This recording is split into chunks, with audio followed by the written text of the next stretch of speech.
Welcome back to Leaders Recon. Today we're talking about the Reserve Component National Security course with Major Tangen, a graduate. Now, before we dive into your experiences at RCNSC, I think I got that right. Yes. Can you tell us a fun fact about yourself? So,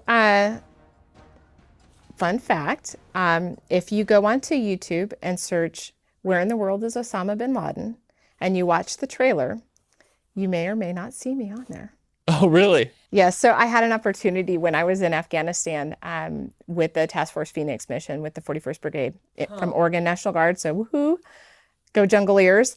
I had an opportunity to do a media embed with Morgan Spurlock. So he did the film Super Size Me, and he also did the film Where in the World is Osama bin Laden.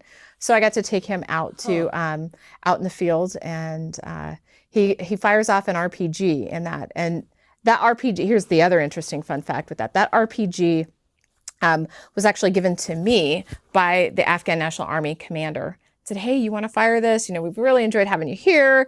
Do you want to fire this?" And I was like, "Oh, yes. I was so excited. And here comes Morgan Spurlock's producer. He's like, "This would be really, really awesome if Morgan could fire that." And I'm like, Wait, personal mission. You got to get into the... He sent me a case of wine to my house. Oh, really? So when I came home from deployment, I had a case of wine, and I was like, you know what? I think it was worth it. So I didn't get to shoot off an RPG, and so that's still kind of on the bucket list. Would be kind of fun to do, but yeah.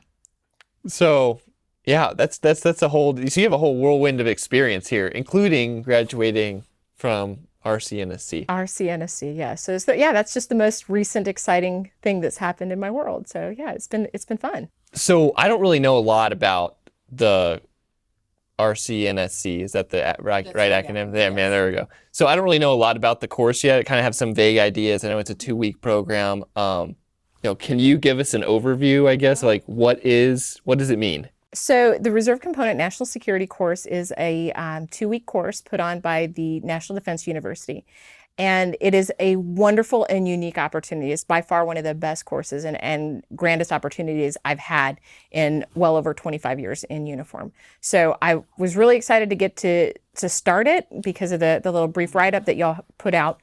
But actually, when it started, I was just stoked.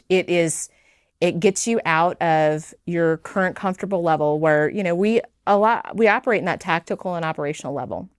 And it definitely makes you think up and out. So it's a 2-week course that's non-attribution.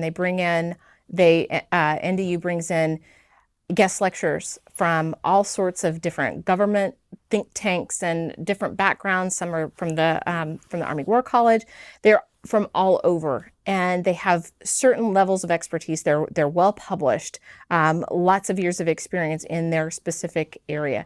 So during the course, we had a couple of lectures every day, 2 to 3 lectures every day, and then we had about day 3, we talked about what is the outcome, what are we going to do, what is our deliverable for this, if you will, what's our learning experience. So we got an inject, and so it was a scenario, and then it was, hey, based upon the information that you're getting from this class and the national security strategy, the national defense strategy, the current ones at the time, how would you recommend we go about approaching this problem? And one of the cautions that they gave us was, don't look at the world as the nail. You're a hammer and the world's all nails. Make sure that you are not just using the military as your only approach, because you have the entire dime at your disposal. And what kind of avenues and how do we balance those things? So before we dive into that course piece of it, you want to give us a quick overview of so who can attend the course? So I believe it was 04 and above, okay. And I think E7 or E8 and above. Don't hold me on the NCO side. I just know that I qualified and I was able to go. So what was your class? What was the makeup of your class? So it was reserve component personnel. So there was Army Air, there was Coast Guard there as well. So it's not just DoD. Army Air, we had some Marines.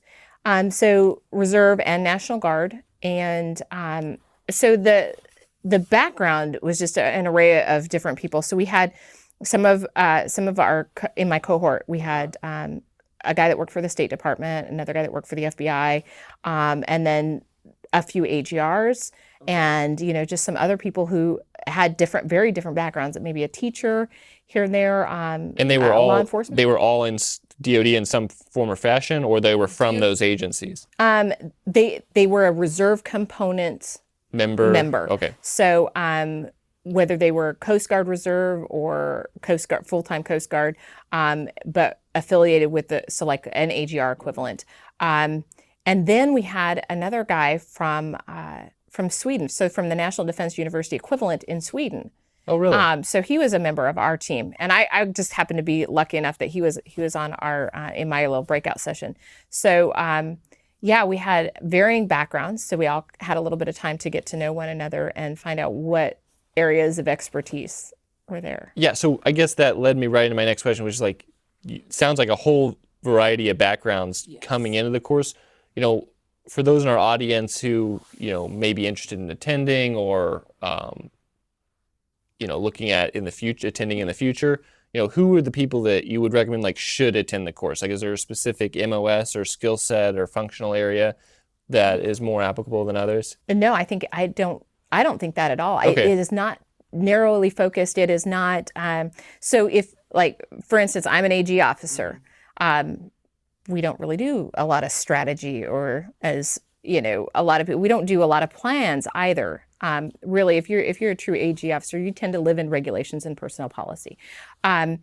So there is no specific background. It's just, do you want to get more out of your military career? Do you want to learn more? Do you want to be bigger? Do you want to have a better understanding of the people that make decisions and advise our senior leaders in government and senior leaders at all different levels? So how do we come up with these solutions? You hear about something on the news, and this kind of gives you a little peek under the curtain as far as what happens behind the scenes and what happens when there's an international level incident overseas. Do we have any equities in that? What are our interests in those areas?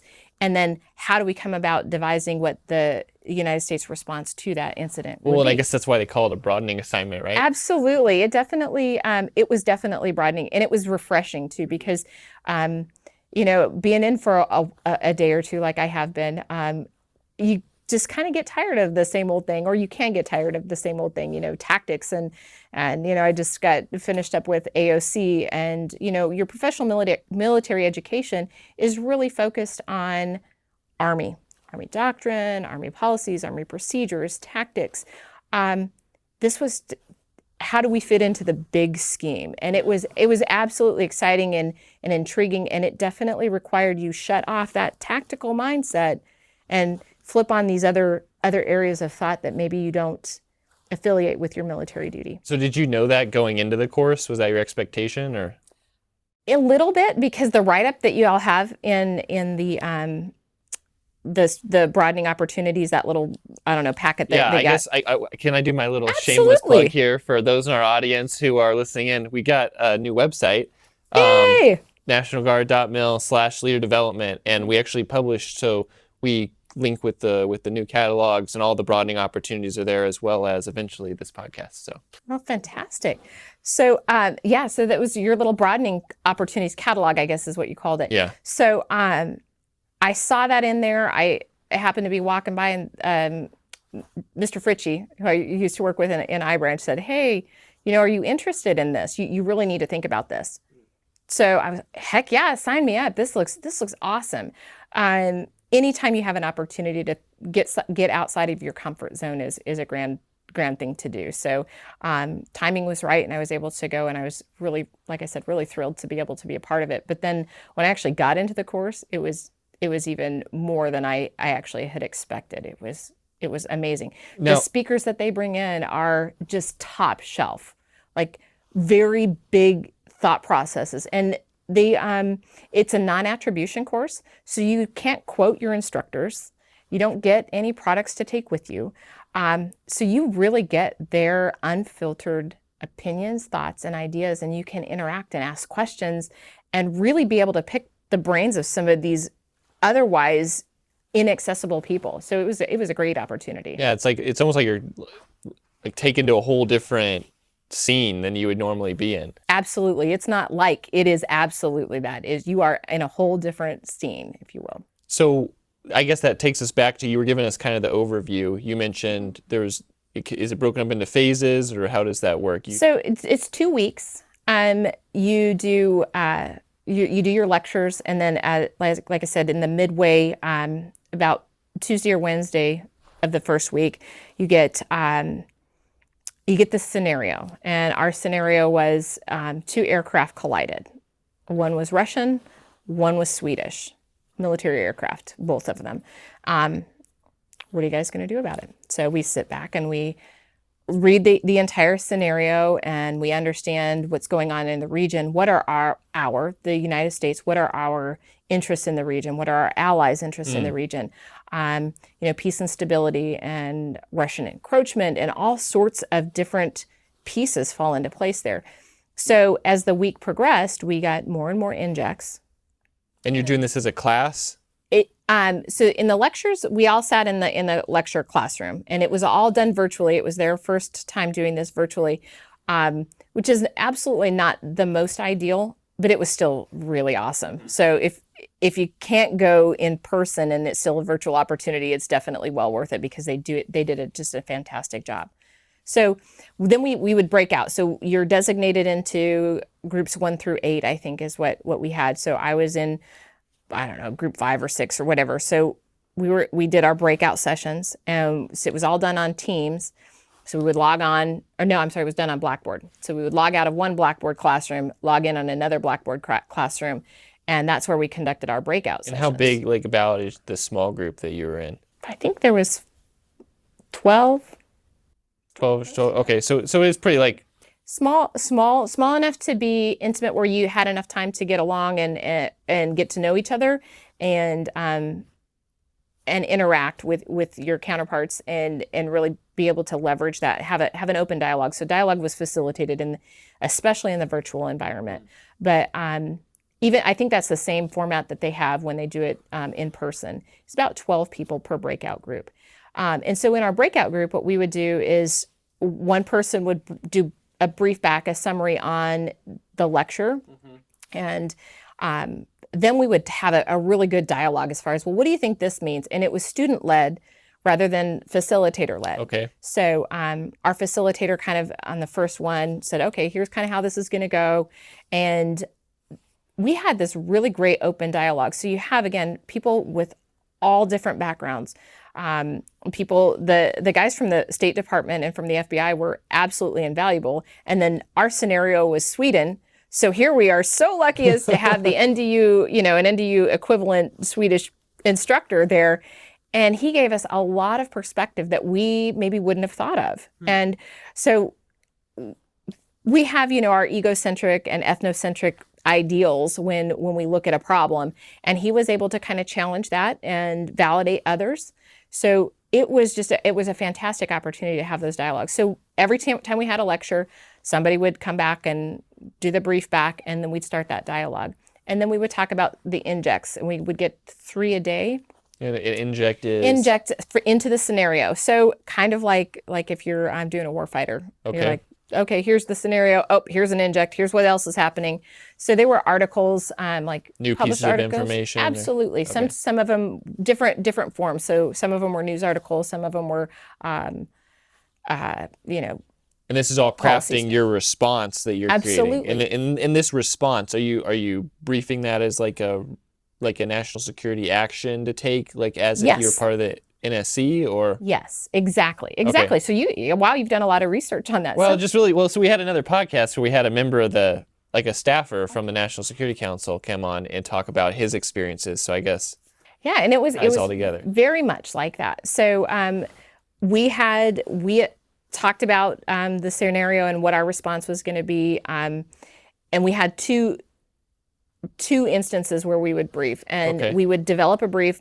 We designated our briefers for our team, and then they went into a different classroom and briefed other students. Okay. And their briefers, so we just kind of switched around. And then we would give them feedback on their approach. And, well, have you thought about this? And what about this? And ask them questions and kind of prepare. So we came up with a couple of, it wasn't really course of action development, but it was like that. Definitely not at the detail level that we're used to in a tactical situation or even an operational situation. This was definitely at that, hey, here's an idea, and we could go this way, and we could probably leverage this. They never did want us to get into all of the down in the weeds and, hey, how are you going to carry out these sanctions? You said you want to do sanctions. How are you going to carry out these sanctions? How are you going to use a military show of force? How are you going to leverage that? It was, hey, we have these things at our disposal. We recommend that we explore using these and big broad stroke pictures. Absolutely. And like I said, it was really interesting to be able to go, oh, wow, we didn't have to go through the entire MDMP process and go, oh, gosh, scratching our head and taking hours and hours and hours. It's really big picture, broad strokes. And it's definitely outside of our comfort zone because we're drilled on that in all of our PME is, MDMP and how do you develop an order and how do you develop a course of action. And this is very different. Well, and that kind of brought me up to, what I was hoping to lead into with my next couple questions, which was focused around DIME. We on the podcast here, our audience, if they've been listening in last few times, have probably heard because we talked about it with the State Department, we've talked about it, National Security Council, and you mentioned it here now too again. How did your experience at the Reserve Component National Security course change your perspective when it comes to looking at DIME? Well, it just reminded me of the fact that M is one piece of the big picture. And military intervention, there's ways that we can project soft power and hard power, and it doesn't always have to be conflict. And understanding where you fit in the overall picture I think it's important, and it's humbling because a lot of times we as military leaders we are very military focused. Well, by golly, we can do this, and it's not necessarily the best option. And sometimes it's an option of last resort. But there are also other things specifically guard related that we can leverage, like our state partnership program. And that is a very useful program in the DIME catalog, if you will, of things that we can do and influence peace and foster positive relationships across the globe. And hey, make sure that that was ours. There was a couple of guardsmen and we were like, okay, make sure we talk about state partnership program. That's a good thing that we do. And it's not just going to war. It's not offensive or operations, decisive operations. So that part of it was very, it was good to know that, hey, and a lot of the other people in the program knew about the state partnership. And one of our lecturers actually brought up state partnership. And I was like, awesome. So how did that apply? So in your scenario, you mentioned earlier, you talked about Swedish, Russian aircraft, mill-to-mill collision there. How did that play out? What was your recommendation? Can you talk about that? So it was, everything was unclassified. So the whole thing obviously was conducted in an unclassified setting. So, and it's a notional scenario, but we talked about using SPP to help in other areas because Russian encroachment and wanting to control and show their force in different areas, and it's not just Sweden that's affected, but it's all the neighboring countries. And how do we leverage our state partnership in those areas of the region and reinforce that, hey, the United States is here and we're here to help you. So we're going to make sure that you are not, that there's not too much pressure put upon you. Okay. That you being the countries? Like the other countries, so, we're here to help you out and to help train you and to be there as a presence. And believe it or not, the United States military presence is a very strong, it's a strong signal. And just having our presence in the region, it reinforces the United States' commitment to our allies. Mm-hmm. It's a very strong, like I said, soft power tool. So it was nice that they mentioned it. So, and we use that in ours, not specifically with Sweden, but in some of the smaller surrounding areas. Well, and that's another thing you mentioned, kind of piggybacking off of that was, you mentioned the national security strategy and the national defense strategy tying into how you're making decisions for the small group. I know that we've got this new, kind of interim guidance for national security strategy. How familiar did you become with those documents while you were in the course, or was that, kind of expected before you came to the course, or? Well, if you've read those documents, you know that it's all very, very high level stuff. And you're like, huh? You go back and read it again and read it again and read it again. And it was required reading beforehand. We also had a paper that we had to turn in based upon a scenario, and you had to write, kind of what your idea was. So they wanted to make sure you were able to articulate and have, some complex thought, and that you were really mentally prepared going into the course. But so the national defense strategy, national security strategy, and then one of our lecturers actually sat on the team that wrote the last national security strategy. Oh, really? Okay. So, he was on President Trump's staff or team, if you will, that composed that document. And he walked us through how does that come into play, and how is it written, and how long does that process take? And it takes a while. And to make sure that we, if we're going to go into a bold new direction, how do we shape things and not like divorce ourselves completely from something, just for continuity and stuff. And it was, like I said, it was a very intimate look. Because I'm sure everyone else in the world kind of wants us to have some sort of consistency too, right? You would think, yes. Or maybe they don't. Maybe China and Russia don't. Who knows? But I definitely, our allies want to make sure that, we're going to continue to be a global partner and continue doing the things that we do good across the globe. So you mentioned a ton of things here that you kind of learned throughout the course of it. What was that one thing that really struck you as a surprise, or you didn't expect it to learn going into it? So it was really interesting. We talked about Russia, we talked about China, we talked about India, and the people that came in and lectured us, gave us lectures on those were thinkers in those areas, well-published writers.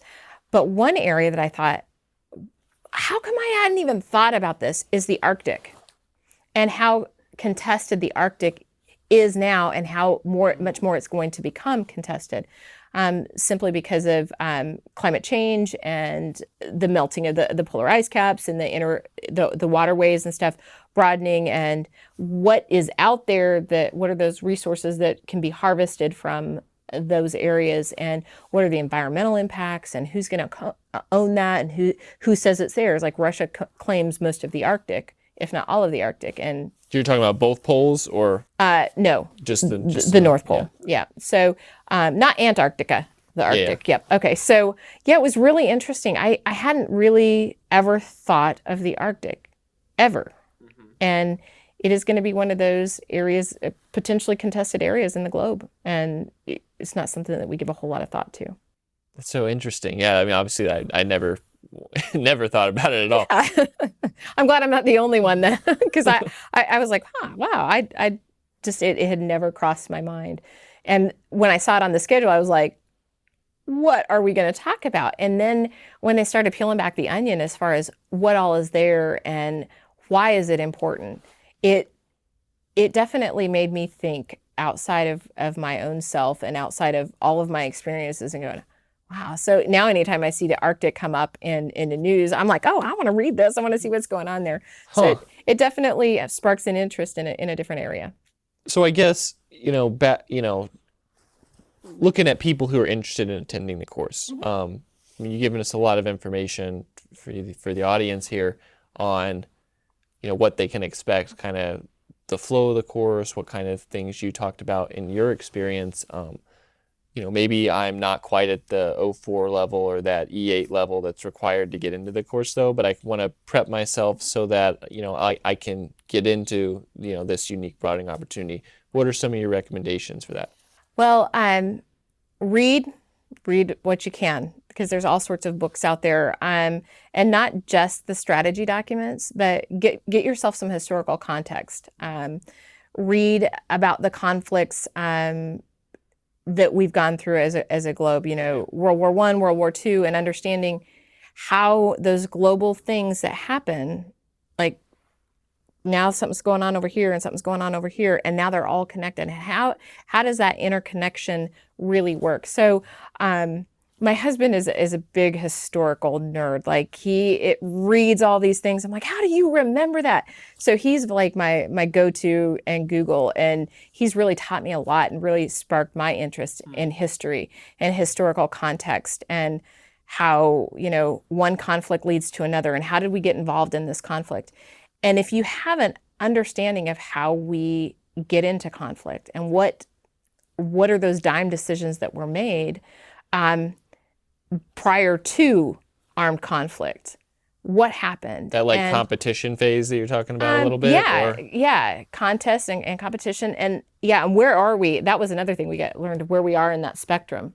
And that was really interesting. And to have some historical context and not just be living in the current world. You've got to know where we came from and know what else is out there and have you're better able to frame things. So read books, not just on leadership, but read books that talk about how leaders come to those decisions. Like, for instance, right now I'm reading The Accidental President. It's a book about how Harry Truman's first 4 months in office as the president.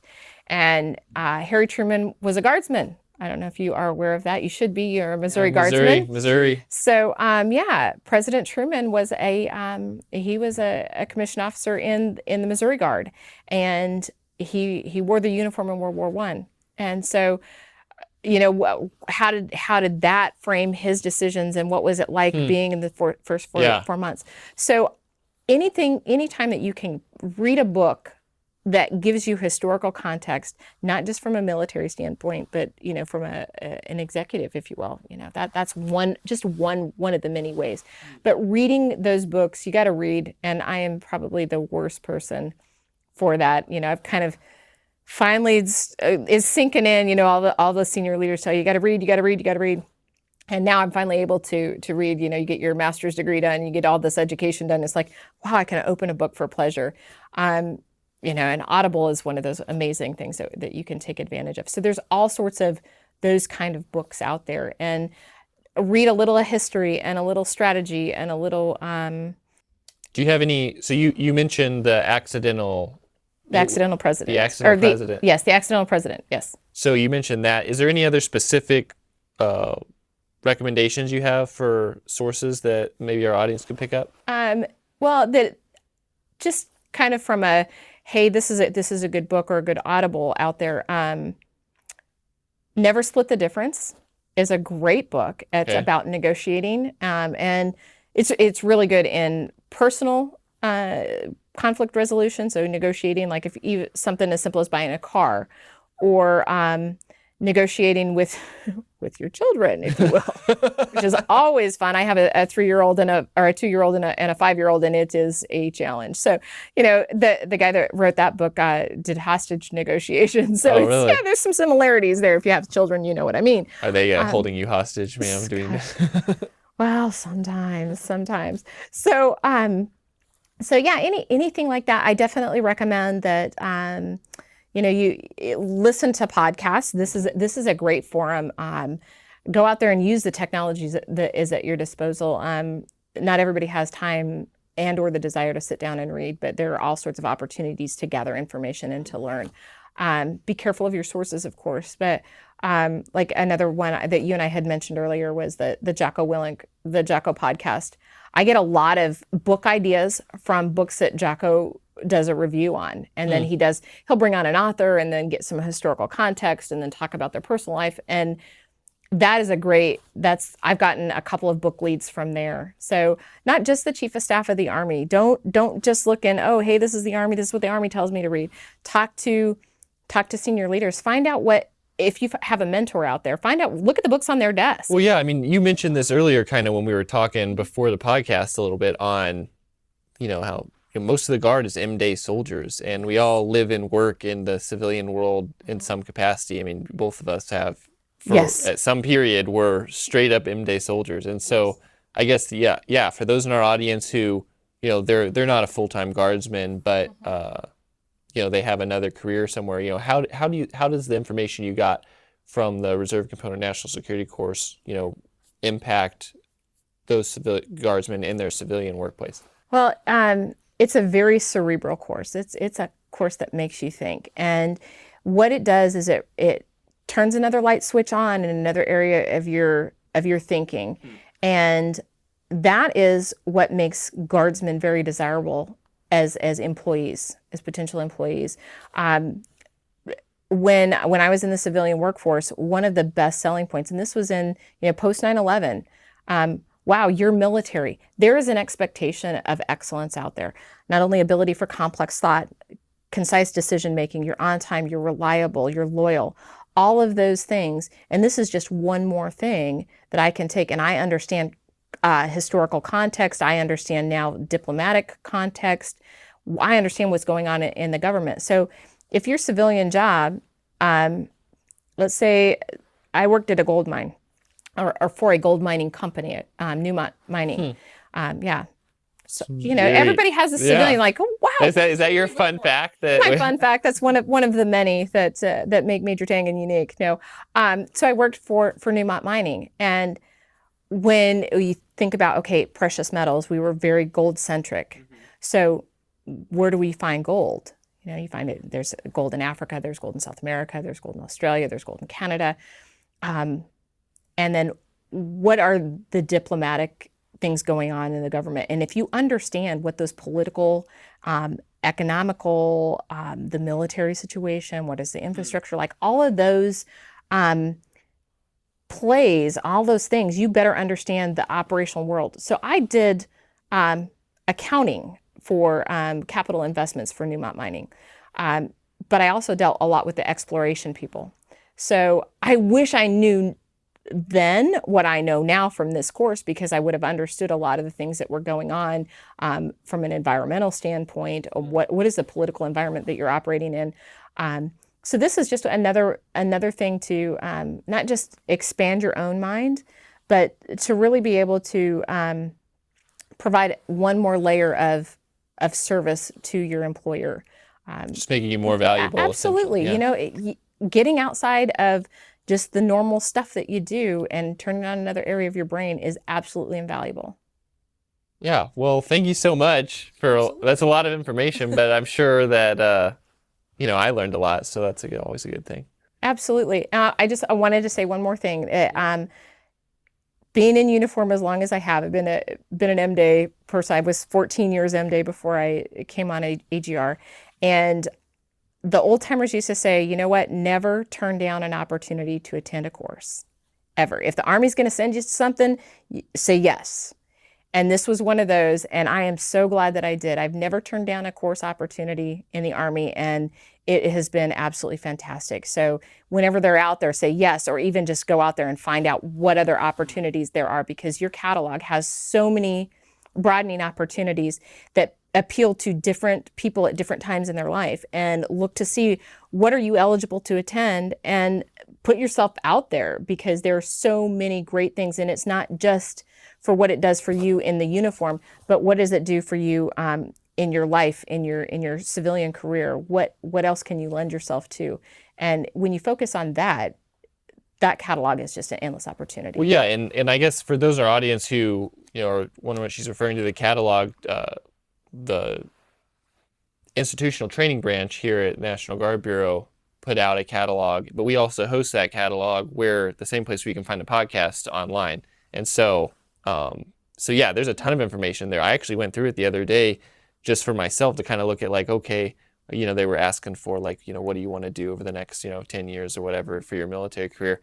And, there's some super unique opportunities there that I think are super transferable to the private sector, like you just mentioned here, but there's the fellowship program over there at like Harvard, and some of those like cool opportunities for guardsmen that I don't feel like a lot of people have that situational awareness for. Yeah, and so Center for Army Leadership, as well as the National Guard, it's not even Center for Army Leadership anymore, but the division formerly known as, and what you all have done is really looked at what can we do for our National Guardsmen, for our M-Day force. And this is really, a lot of the stuff, most of the stuff is designed for the M-Day force to really help you in your military career as well as your civilian career. And they bring in a lot of just tremendous thinkers these people that they bring in, it's not a waste of time. You're not going to get death by PowerPoint. You're going to have access to brilliant, brilliant people that may challenge your thoughts, may challenge your current stances or your understanding of a certain area. And that's always a good thing. Anytime you have friction, you're going to have better understanding on the back end of it. So that was absolutely invaluable. I love that part of the course. So, but that whole catalog is full of those kind of opportunities. So definitely anybody should take advantage of it. Everybody should take advantage of it and use that career map and go, where do I want to go? And plug some of those in, because these aren't one and done. Like this national security, the reserve component, RCNSC, has been ongoing for several years.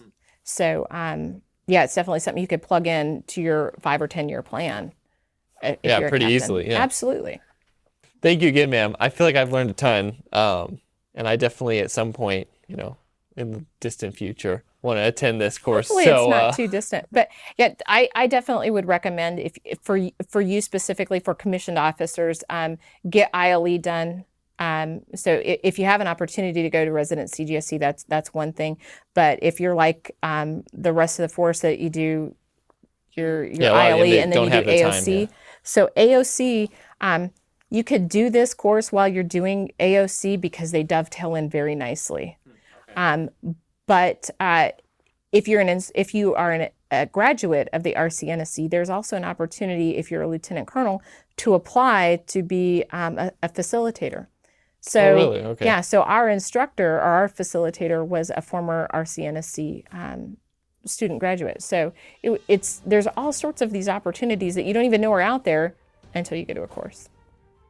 Well, thank you so much, ma'am. You bet. Thanks so much for having me. I appreciate it. If you would like more information on any of the topics discussed today, please visit our social media pages in the links below. Tune in to Leaders Recon over the next few weeks as we bring in today's leaders and pioneers to discuss their experiences, share their wisdom, and help you grow as a leader. If you like this episode of Leaders Recon, please don't forget to subscribe below and leave us a 5-star review. You can find us wherever you listen to your favorite podcast.